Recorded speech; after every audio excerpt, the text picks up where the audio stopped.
घर के हालात ऐसे ही कुछ ऐसे थे कि आधा पर किराए पर देना पड़ा और किस्मत देखो कि घर को किराए पर लेने आई 2 लड़कियां, दोनों बहनें थी। बड़ी बहन बेहद ही खूबसूरत थी और कॉलेज में पढ़ती थी और छोटी अभी स्कूल में ही थी। स्टूडेंट होने की वजह से हमने उन्हें जल्दी से घर किराए पर दे दिया। मैं भी उन दिनों कॉलेज में ही पढ़ता था। उस समय उम्र के किसी भी लड़के की तरह मेरी भी इच्छा थी कि मैं दुनिया जीत लूँ। अपने नए पड़ोसी को देख के बहुत ही उत्साहित था, पर बात करने की कभी हिम्मत नहीं हुई। लगता था कि कोई और लड़का नहीं जी उसकी ज़िंदगी में अपने मन को बार बार यह कह के समझाता था कि यार वो तुझसे बड़ी है और वो कहाँ और तू कहाँ, उसकी खूबसूरती कुछ ऐसी कि बस देखते रहो। धीरे धीरे मैं उस कॉलेज के आने जाने का टाइम मन ही मन नोट करने लगा। कोशिश करता कि मेन रोड में ही खोलूँ। यह सिलसिला बहुत दिनों तक चलता रहा। अब तक उसने भी नोटिस करना शुरू कर दिया था कि मैं उसे हर रोज देखता हूँ, पर कभी ज़्यादा बात नहीं कर पाया। उसका भी इंटरेस्ट मुझ में बढ़ने लगा। कुछ समय के बाद हमारी बात ज़्यादा होने लगी और उसके करीब आ गए। घंटों उससे बात होती रहती। और तो अब मुझे उसके उसके बॉयफ्रेंड के बारे में भी सुनना बुरा नहीं लगता था। छोटा था, पर मुझे कोई शक नहीं था कि मुझे उस लड़की से बेहद प्यार हो गया है। इतना ज़्यादा कि आज 15 साल के बाद भी उसके बारे में सोचता हूँ तो एक सुंदर से एहसास से घिर जाता हूँ।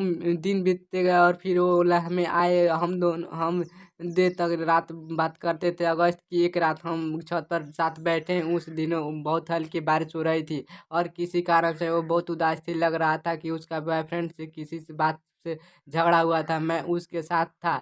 उसका हम साथी बन के उसके दुख से दुखी न होने। कब यह हुआ कि बस वो बात करते करते रो पड़ी। उसको इस हाल में देखना मेरे लिए बहुत कठिन था।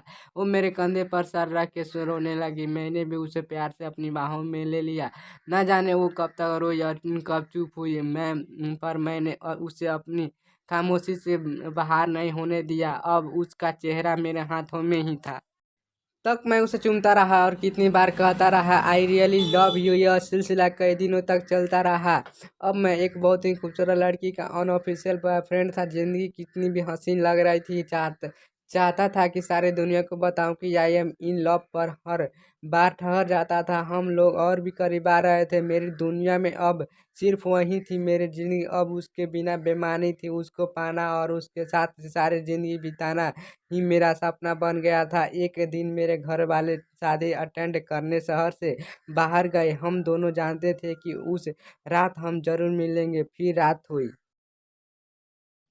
देर रात को चुपके मेरे कमरे में आई। हमेशा की तरह मैंने उसे स्मूच किया और उसे बताया कि आज मैंने उसको कितना मिस किया। उस वक्त हम दोनों बिल्कुल अकेले थे। हम दोनों ही चाहते थे कि हम एक दूसरे में समा जाए। अब और इंतज़ार करना मुश्किल था। एक आग जो कई दिनों से जल रही थी उसको शांत करने का समय आ गया था। हम दोनों एक दूसरे की बाहों में लिपट चुके थे। हमें अलग करना अब संभव नहीं था। और वो मेरे जीवन की पहली रात थी जब मैं अपने प्यार के साथ था। अब हम पूरी रात नहीं सोए, बस एक दूसरे को प्यार करते रहे। ऐसा लग रहा था कि रात खत्म हो जाएगी, पर प्यार नहीं, वो एहसास। उसके बाद मेरे जीवन में ऐसी कई रातें आई। 6 महीने हम लोगों ने साथ बिताया और फिर एक दिन ऐसा भी आया कि उसे हमारा घर छोड़कर जाना पड़ा। उस समय मुझे एहसास हुआ कि मैं क्या खो रहा हूँ। मैंने बहुत कोशिश की, पर मैं उसे रोक नहीं पाया। उसके बाद हम कभी नहीं मिले। आज 15 साल के बाद भी उसके साथ बिताया हर पल मुझे ऐसे याद आता है जैसे कल की ही बात हो। वो दिन कभी लौट के नहीं आएंगे। शायद मैंने एक ही बार की गलती की थी। दोस्तों, मैं हूँ विकास मौर्य। आज की इस वीडियो में आपको कैसी लगी प्लीज़ कमेंट करके ज़रूर बताइएगा।